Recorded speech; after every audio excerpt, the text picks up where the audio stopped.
Tu fais de l'origami et tu essayes de plier une feuille de papier autant de fois que possible. Après 7 fois, tu as déjà du mal. Tu serres le papier de plus en plus fort. De la sueur coule sur ton front. Un petit effort de plus et il y a un bruit sec. Et le morceau de papier disparaît dans les airs. Soudain, un petit trou noir apparaît.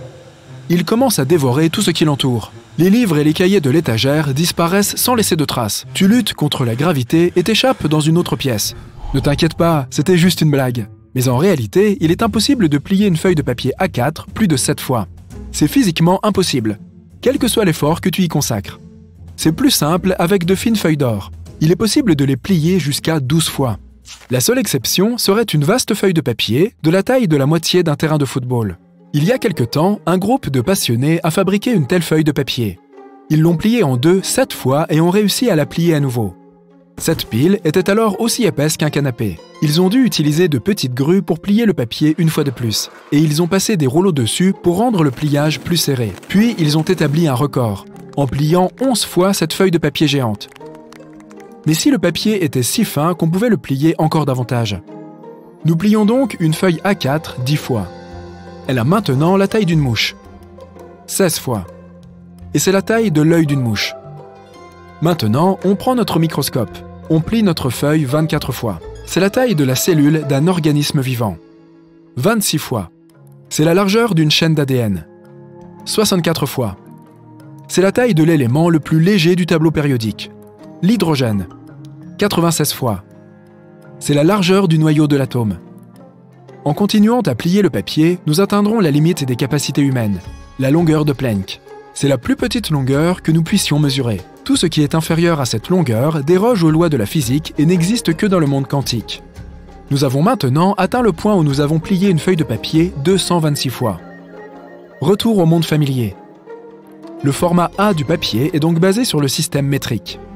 Le compte à rebours commence avec le format A0. Cette grande feuille de papier est aussi longue que la jambe d'un adulte et aussi large qu'un chien de taille moyenne. Sa surface est d'environ 1 mètre carré. Le format A se caractérise par le rapport des côtés. Si tu plies la feuille en deux, elle aura la même forme avec le même rapport de côté.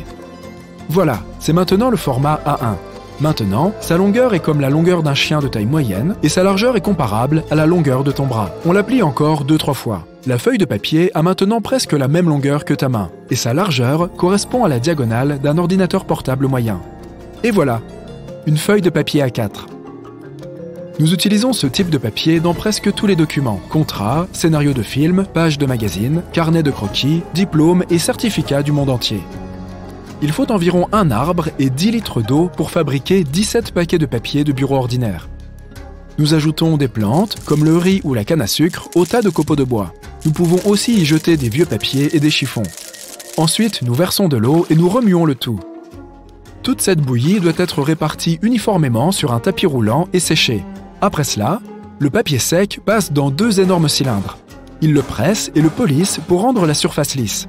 Ensuite, le papier est enroulé en énormes rouleaux.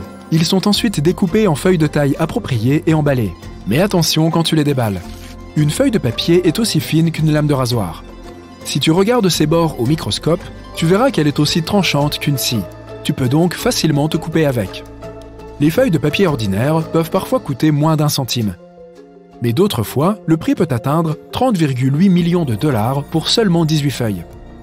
C'est le prix du Codex de Lester, qui a été écrit par Léonard de Vinci lui-même en 1510. Et le format de ces feuilles est proche du format A4. Le texte est plutôt charabia, mais c'est un code avec lequel Léonard de Vinci cryptait ses notes. Tu ne peux pas le lire à moins de le refléter dans un miroir. Ensemble, ces 18 feuilles de papier constituent un cahier. Là, Léonard a écrit ses pensées sur la façon dont l'eau coule en surmontant les obstacles et en érodant le sol. Cela a aidé De Vinci à comprendre comment construire des ponts de la meilleure façon possible. Il a également observé la Lune et a essayé de comprendre pourquoi elle brillait. L'une des pages contient d'ailleurs un mémo pour fabriquer une loupe afin d'observer la Lune de plus près. C'était 100 ans avant l'invention du premier télescope. Mais le premier papier réel est apparu en l'an 105 après Jésus-Christ, en Chine. Un ministre chinois essayait de trouver un moyen bon marché de le produire et ses recherches l'ont conduit aux guêpes. Leurs nids sont faits d'un matériau solide et léger. Les guêpes collectent la cellulose des arbres morts et de diverses plantes. Elles la mâchent pour construire leur nid. La salive des guêpes rend l'ensemble de la substance résistante à l'eau. Le ministre chinois a essayé de fabriquer quelque chose de similaire à partir d'amidon, de bois, de vieux filets de pêche et de tissus. Il a mis tous ces éléments sur un plateau et les a fait sécher au soleil. Il a fini par obtenir quelque chose qui ressemblait au papier moderne. Très vite, les Japonais et les Coréens ont découvert le secret. Au 8e siècle, le Moyen-Orient a obtenu la recette, puis l'a transmise à l'Espagne. Bientôt, le monde entier a perfectionné la recette et a obtenu des presses à papier. Retour à notre époque. Donc, 2 à 4 font A3. 2 à 3 font A2, et ainsi de suite. A0 est la plus grande feuille de papier existante, sans compter cette feuille de la taille de la moitié d'un terrain de football, bien sûr. Elle contient 16 feuilles de format A4. Doublons A0 et appelons-le A-1. Continuons à le doubler. Maintenant, tout ton salon est couvert de papier. A-3 est la taille d'une maison. À chaque doublement, le nombre de feuilles A4 à l'intérieur de la grande feuille est multiplié par 2. 16 feuilles, 32, 64, 128 et ainsi de suite. 512 et notre feuille a déjà la taille d'un immeuble entier. On continue à doubler. A-28. C'est la taille d'une petite ville. 48 doubles et la feuille de papier couvre l'ensemble des États-Unis. 52 doubles suffisent à envelopper toute notre planète dans une seule feuille de papier. Un A-60 peut aller de la Terre à la Lune. A-80 et nous avons atteint le Soleil. 92 fois, et maintenant nous pouvons couvrir tout notre système solaire avec notre morceau de papier. Notre feuille est maintenant A-124. Son bord a atteint l'étoile la plus proche de notre système solaire. La feuille fait maintenant 4,2 années-lumière de long. Cela signifie que les particules de lumière, la chose la plus rapide au monde, atteindront l'autre bord de notre feuille dans près de 4 ans, A-144. Nous pouvons maintenant dessiner toute notre galaxie, la Voie lactée, sur cette feuille de papier, à une échelle réelle, soit environ 200 000 années-lumière de large. Elle contient environ 400 milliards d'étoiles comme notre Soleil. Continuons à déplier notre feuille. 164 doubles. C'est un amas de galaxies.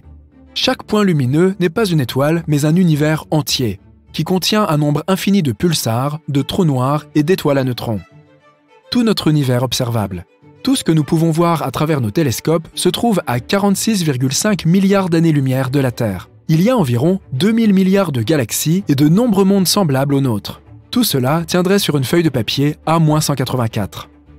À cette distance, tous les objets que nous voyons ont disparu depuis longtemps.